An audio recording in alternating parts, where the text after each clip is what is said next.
Welcome back, viewers. This is Politics Today, Hapa Science TV. Yes, my name is Jonas Simba, and our sign language interpreter is Irene Chebiwot. 011980384 is the number you can get in touch with us on, or you can even go to my blind social, Blind Jonas Simba, Blind Jonas Simba, also on TikTok or on Facebook. Get me there. Science TV is on YouTube. Just go into YouTube and get us there. Get these shows. We've been with Maureen Cow on several shows, and many of you like this person's input. I call her this person because she says Mindio ninawasha moto hapa. Is it so? Yeah. Unaasha moto, ni kweli. Because the questions unaniuliza. Yes. Zinanifanya nikasirike what is happening in na nataka kuuliza another burning question. And this is from the viewers, of course. Issue ya dons. What's happening? What's happening with the universities? We saw some weeks ago, students in Eldoret going to town and demonstrating, saying they are in school doing nothing. This week, we've been having, if you've been to town, me, I've been to town, Nairobi City, and we've been seeing dons there, and students. One time the students were in a peaceful demonstrations. In fact, there were more policemen than students that evening. The policemen were talking to them, and they were saying they are in college, in campus doing nothing. What's happening? Is there a solution for our education system, Maureen? You talk of the solution, Jonah. That is why we have the president in this nation, because to me the president is the father, right, to every child in this nation. And when things go wrong, the only thing we can do is to ask, where is our father? But now I don't know if I need to say deadbeat, because deadbeat father ni yule mwenye hata mtoto akitaka nini, right, askizangi hata ajali. Okay. So in Kenya, our dons have been on strike because they have an issue of some pending monies and some increments that they need to get from the government. Yeah, you are paid according to how you have worked. These are people that have sharpened very great minds in this nation. Okay. You have been a student, you know what I mean.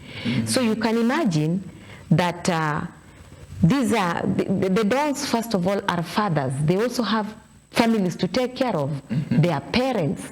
Then umechukua wazazi na watoto wao, you are wasting their time. You're not paying them the money you're supposed to give them. Meaning that even families are struggling, because these are people that are supposed to also feed these families. Maybe they have medical responsibilities for their family members or even them themselves. Yeah. So it is just mchanganyiko ya makosa mingi sana. Unaona? Na watu wapendi mchanganyiko. Yes. Then now, Mr. Jonah, you can call me Don, because our producer is Don, so he's behind the cameras. Mr. Don. Now you can imagine that I've always said that we have a responsibility for our children. For every youth in this nation, we have a responsibility. Wengi Kenya hawana kazi. Alafu ukachukua wale wenye at least wangekuwa pale university wasome, ukisort the ones that are already out of university, pia umewafungia pale. So you are eating on their time. Okay. You are eating, Jonah, on their mental health. Okay. Yeah, because wakiwa pale unasikia wakisema kwamba hata akili inachoka, because hizo akili ziko idle. Wanaingia TikTok. Wacha hata TikTok ni afadhali. Na hiyo TikTok ndio wataingia pale waanze kukuchora kukufanyia mambo mengine yenye wewe mwenyewe utasema hautaki. Oh my God. You understand? God forbid. Those are the things that they do. To make the matters worse, these people also are living, when they're in campuses, they live on a budget. So you are straining the family. Maybe the family is also not able. As a parent, you had budgeted for the child, the child's time in school. Right. Amekula ile pesa na there is nothing that money has brought. You understand? Yes, yes. Then now you have to go back to your pocket to make sure that you sustain this child there. They are in school in anxiety, Mr. Jonah, because they are not being told whether to go home or to remain in school. Okay. So they are neither here nor there. What is left for them? Hapo ndio utapata watoto wetu sasa wameanza kuingia kwa drugs. Wanaenda kutafuta anything that they can do for survival. Right. Our young small girls, because a university student is still a minor, ataingia pale hivyo upate wameingia kwa these very brothels that I'm crying about all the time. And a very concerning issue, cyber crimes also. Yes. Quite an issue. So you are thinking that you are holding their time, ati lazima wewe ubembelezwe. Kuna Kiswahili nasema dekeza. Yes, you want to be up there and you want to behave like you are a god, so that ubembelezwe. Mzazi amelipa school fees, akuje kukubembeleza ya kwamba tafadhali lipa dons so that my son can go to school. And you know what, Mr.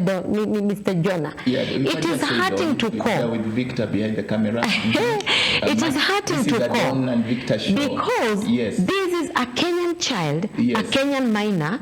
You are robbing them of their time. As yours is in an international university somewhere. Okay. Yes, their children are not in these universities, or the Kenyan universities. Watoto wao utasikia mtoto anakuambia mimi nasoma sijui wapi. You know, those international universities, let me not call their names because it is not their problem to have Kenyan students there. Right. And again, if they are in Kenya, watakuwa in these private universities. Okay. So that means that mtoto wangu atachukua either 8 years. Do you remember that kulikuwa na medical students at Moi University? Yeah. 8 years, medical student. She entered the college under 20. She's now heading to 34 years. Yes. She has not graduated. Amekuwa dinosaur pale. Mtoto anasoma. Lakini wako alikuja akasoma na akakuja Kenya na sasa ukamweka yeye ukamwapoint ukamwambia wewe maybe ni CEO wasijui what institution. Right.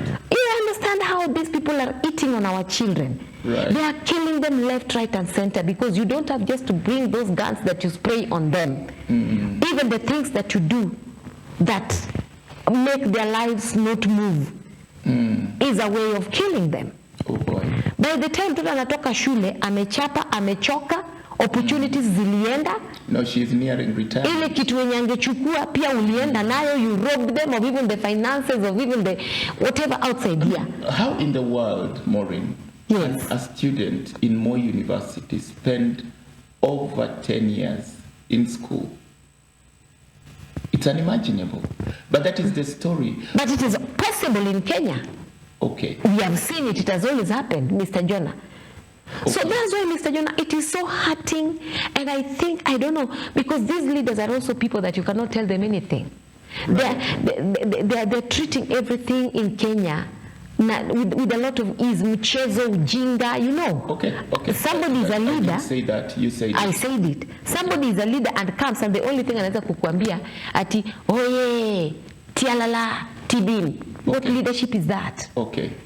And you're at peace with it. The same people who cannot sit and tell you that this is the way, let us follow it, these are the values, let us, you know, I'm just so sick and tired of what we call leadership in Kenya. Okay. Because if you are a minister for education today, the fact that the Kenyan youth, the Kenyan minor is not learning would be a reason for you to take up the issues of the Don so seriously. Okay. But they don't care.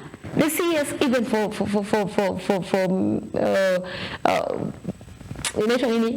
matibabu. Okay. Uliona even what happened the other day. People are dying in hospitals and they don't care. Okay. So you wonder, what is it that is really not happening? Or happening. Yes. Okay. The leadership in Kenya is really not leadership, number one. Okay. Number two, whoever is claiming to be a leader, wako na mchezo mingi sana. Okay. And I was thinking, have we lost, has life lost meaning? Because you only do these things if life has lost meaning to you. Okay. Kitambo you would have leaders, hata kama walikuwa wabaya aje. Okay. Tuseme mtu kama President Moi. But ulikuwa unaona, He didn't only just love to be interfered with na wale wenye walikuwa wanamuoppose karibu sana. Okay. But otherwise, this is somebody I would say and repeat that he valued wananchi and education. And education. Okay. We didn't have issues of medicine, what Mr. Jonah, no. It is just getting bad, poor. Okay.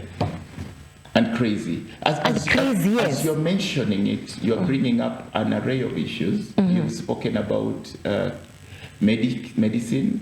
Kiambu doctors are back to hospital. Yeah. But after how many lives had been lost? Okay. Fine. You've also spoken about, I've heard you say TB. Now, that brings me right to ODM. That's where TB is.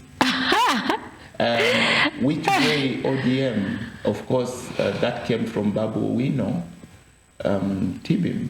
And ironically, Babu Owino has been a student at UON. Yes. So it's obvious that he is on the front line to ensure that things are okay in campus, or is it not? And which way for ODM? I really don't want to speak for ODM. Okay. But just my small advice. ODM has been held by Baba, and I told you when we began that Baba, being a polite man, right, had a way, he was a magnet. He would just attract even somebody who did not agree with the leaders that he was putting in ODM. Remember, Baba angekuja na kushika mkono anasema huyu. And people out of respect, not that maybe they really loved the person that Baba gave, but out of respect and honor for Baba, people would just want to have Baba at peace. But let me tell you, this time round, I, as a human being, as Maureen, I'm thinking it may not be the same. But they still have a chance to make sure that the spirit that Baba had, waibebe, so that they can still have the honor that people had for them. If they lose it, then I'm so sure they'll also have to lose everybody that was a friend or a diehard of ODM. Okay. Yeah, so I'm thinking the work that they have, to me, is just ile kutighten to the nuts, wajue, how is it that Baba held this party together? If they can tap that spirit, it will be good with them. If they don't, then they will love to lose supporters, and I pray that they don't lose any. Okay, that is what I can say. There are several issues here. Are you seeing an ODM, UDA merger, an ODM, a UDA KANU coalition, an ODM, UDA coalition, a Jubilee ODM coalition? The reason now I'm talking all this is before Baba's passing, you remember the meeting in Kabarak? Yeah. Yeah, between the leaders of KANU with the leaders of UDA. Then came Baba's passing, and there was the talk of a UDA and ODM coalition, if not merger. But then, right in the middle of the funeral, we saw people chanting Uhuru. You remember Uhuru, the way he was received? And we know Uhuru is Jubilee, much as it's now Matiang'i that is there. But Uhuru remains to be a very vocal person in Jubilee. So are we going to see some kind of coalition between these groups, ODM, UDA, KANU, Jubilee? What are you seeing here? Mr. Jonah. Yeah. All those coalitions. Right. To me, if they are not going to serve the interests of the people, I don't think if they will be important. Okay. But if the coalitions would be such that let us put Kenya mbele, so that we get out of all the issues we are in, that will be fine. Because we have seen, unajua politics inakwanga very funny, especially in Kenya. Right. Today they are enemies, tomorrow they are friends. Right. So they gang up so that they can, there's a theory inaitwa social conflict theory. Okay. Yeah, they come together so that they can defeat an enemy. So you see, this getting up could also just be a way of defeating the united opposition.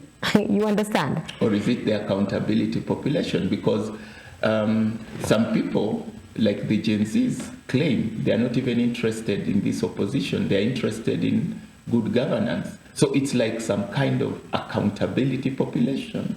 That's why I'm saying that we don't mind, even if it is the whole Kenya saying that we all do away with our politics and parties. Okay. We form one Kenya party that can make sure that we are accountable. Whoever is a leader is accountable to the people. Yeah. That is what we want. We want a better Kenya. The Kenya that we want is a Kenya where every Kenyan is made to feel safe in all ways. That is the Kenya that we want. But these political parties that come together sometimes go away from one another just for the sake of oppressing people. Okay. We are tired of it. Is it to oppress people, or is it for the sake of making more money? So when you talk of making more money, what do you mean? Okay. Okay. That is how they come together, so that kila mtu anatafuta kona yake, mimi naweza kulia wapi, naweza kulia wapi. In the process, the money is made, but the money goes to the few pockets. The many and few pockets. You understand? Okay. Yes. So I was saying that if Kenya can come together the way Kenya came together in the times of Kibaki, all right, so that accountability can be felt and every Kenyan can feel that I'm part and parcel of this nation, I'm a son and a daughter of this nation, then we will go for that. Lakini hii ingine ya wamekuja together so that they can find more strength. You know, they say that united we stand. So they want to unite so that they can stand to oppress Kenya, hiyo hapana. Okay. But if they want to unite so that they can make Kenya a better place for every Kenyan to be safe, then let them unite as much as they want, because hata sisi watu tuseme watu wa mkono, watu okay, sisi wananchi Wanjiku, Okal, Jona, so we will want to unite with them if that can make Kenya better. In your opinion then, whoever looks to be meeting the demands of accountability will win the day. Wacha nikwambie, meeting the demands of accountability, we will win the day. Hiyo si ukweli, Mr. Jonah. Nimekwambia I want genuine unity. Okay. You remember, let us talk about these things, Mr. Jonah, please. When the current regime wanted to come to power, they lied to us. Okay. They gave us promises that were from heaven and, you know, then now when they came in, accountability was not there. Okay. It is this regime in the last 3 years, Mr. Jonah, has been the regime that, you know, we have suffered as a nation. Okay, okay. So we don't want anybody coming to tell us ya kwamba we are now united and now people nyinyi mtakuwa sijui dynasties. We don't want those things. We want genuine people who come and say that, please give us room, let us try, vote us in, let us try and fix it. That is the nation that we want. Good governance. Good governance. Hold it there, because I can feel the heat. Someone should, hey, give me a glass of water or something. But I can feel the heat here. Maureen, let's talk about what's happening in Tanzania. Maybe that will help you calm down. Yes. And me also. So let's go to Tanzania. What's happening? Elections there, or is it not? Thank you, Mr. Jonah, for Tanzania issue. Yes. Unajua, ukicompare Kenya na Tanzania, Kenyans have been these people that have been very patriotic. They will tell you no, no, no, where a no is. They'll tell you yes, where they feel a yes is okay. And the country is democratic. The same has never been felt or seen happen in Tanzania. And Mr. Jonah, if it can happen in Tanzania now, where there is niliona kwa dailies, Suluhu versus Samia, meaning that she's a woman, she stood alone, she wants to impose herself on the people. There's a reason for that, because all the opposition people like Tundu Lissu and were jailed. They were removed, and the Chadema party, the High Court ruled against it running. So it remained that she's the only one. Yeah, that's the reason why it's Suluhu versus Samia. Let me ask you, Mr. Jonah. Yeah. Can you imagine even how ugly it would be that you make sure that you ask everybody, inaitwa ask. Ile ya shoka, unakata na shoka. Okay. Kila mtu mwenye unajua is a threat to you. Right. Where is democracy then? Okay. Yeah. Why don't you just let people come and vie? So that from it they are able to choose whoever they want. Because what Madam Suluhu did is imposing herself on people. And if you want to know that she imposed herself on people, look at now what has happened in Tanzania. They have broken loose. They have decided, they are speaking. You refuse them to speak through the ballot. They have now come out to tell you that, Madam, we are sorry, this is not what we want. It cannot be that you took everybody and silenced them. Alafu nakuja kutuambia hapa ya kwamba you are the better option. You are not an option. Okay. Yes. So I am so afraid that Africans have decided to say no to oppression. Right. And going forward, Mr. Jonah, it will be so bad. Our leaders wenye wamekuwa wakifikiria kutoka kitambo ya kwamba they can always just have their ways in the lives of people. Okay. Look at even what happened in Kenya when the finance bill was supposed to be passed. They came out and said no. Okay, leave Kenya alone for a moment. Let's talk about Cameroon. Paul Biya, the 8th term, 92 years. And as you call it, they are broken loose and there are demonstrations and riots in Yaoundé and many other cities of Cameroon. Mr. Jonah, let me tell you, you remind me of when I was in high school. Right. I was taught something about old age, that the more you grow older, okay, the more your brain now starts shrinking. Okay. And you become senile. I thought you would say the wiser you become. No, you become wiser. Then at some point, ukishatoka kwa hiyo plateau stage, then now your brain gets back to now thinking like a baby. Oh no, okay, I didn't say that. No, that is in social. That is a study that was done. Okay. And it is documented. Okay. So reasoning like a baby does not mean that now you are a baby. You are an old person that now the brain needs a rest. And that is why hata ukiangalia in our families, anybody that has grown, that God has given the grace to grow that old, 90s huko, sasa wewe ndio unahitaji kusaidiwa. No, not you become senile. Not in Africa. You remember Mugabe? Yeah. And that is why he kept messing. That is why he kept messing Zimbabwe. Okay. Yes. So you wonder, you have been a president, Mr. Jonah, for all those years, up to the time you are 92. He was the youngest president. That when he entered, he was the youngest president ever to take over Cameroon. Now he is the oldest. Because at 92, because they take 4 years, he would finish his term at 96 years. Can I tell you that man is not the president? That man is taitaje. Kuna watu sasa I know the term but I can't give it to you. Oh, okay, fine, but I'll explain myself out. Unaona, yeye ni watu wamemweka pale. Na hao watu wamemweka pale wako na interest. So they're like, you have to be here because you are the honeycomb where we draw our honey. Okay. So yeye ni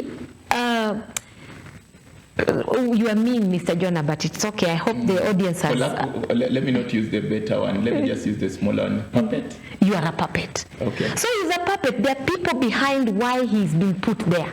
Okay. And they've protected him so much. But let me tell you, hata wenyewe wanajua ya kwamba this old man has now become senile. But one thing that they're forgetting is that it doesn't matter how mighty they are. Okay. The population is saying no. Sasa hizi huko kwao kuna unrest. Yeah. Yes, the population is saying no. Okay. And let me tell you, Mr. Jonah, it is a very foolish thing on earth that you have a responsibility for the people coming after you. Okay. And instead of making them thrive, instead of opening up doors for them, you want to sit on them to injure them. It means that you are injuring your own nation. Okay. If you don't empower your son, Mr. Jonah, okay, you are killing your very own one thing home. is very clear, Yes. that from what is happening in Tanzania and what is happening in Cameroon, we hope it doesn't happen anywhere else. But what we are seeing, this is a very clear indication these are young people. It means there is a certain age that is just not taking it. Am I right? Mr. Jonah, let me tell you, when a people are tired, right, they will come out. They will come out. So expect this to happen across every African nation. Okay. That the leaders are joking with the people. Okay. Yes. You said it. I didn't. This sounds like the leaders would better know. My interview today has been like straight talk. Yeah. Some kind of very, very heavy talk. In 1 minute, do you have some final words? What I would want to tell the leaders, maybe in Africa, whoever cares to listen, yeah, and especially in Kenya, we should be very careful. We are having a people that cannot take in the jokes that the leadership are putting in Kenya anymore. Okay. Yeah. They better just take it. Hata kama wanachukua naweka tu mahali waweke tu, lakini that is the truth. Okay. Because it is getting bad, people are tired. And you cannot oppress anymore. Well said. Viewers, that's all we've had for today. That has been Maureen Okal, Director Smile Natoto. My name is Jonah Simba. Our sign language interpreter has been Irene Chebiwot. Give us your views on 0111980384. Follow me on TikTok or Facebook, Blind Jonah Simba. See you next week here on Politics Today. Bye-bye.